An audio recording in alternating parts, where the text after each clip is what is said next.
ازاي كريستيانو رونالدو بيقدر ينط الجامبات دي ويجيب ارقام في النط وكده، وليه بيتمرن الجامب ده، او ليه بيتمرن؟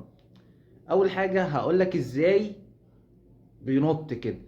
اول حاجة السويدي والتمرين ده اول حاجة.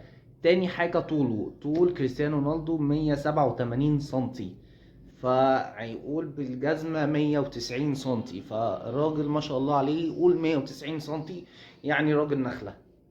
الراجل ما شاء الله عليه نخلة، يعني نخلة متحركة. فلو نطة هتلاقيه مثلا كسر الاتنين متر، نطة بسيطة جدا 2 متر.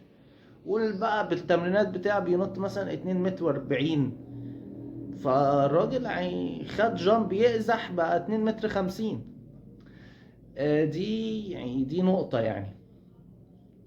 النقطة التانية التالتة قصدي، بيثبت في الهوا ازاي.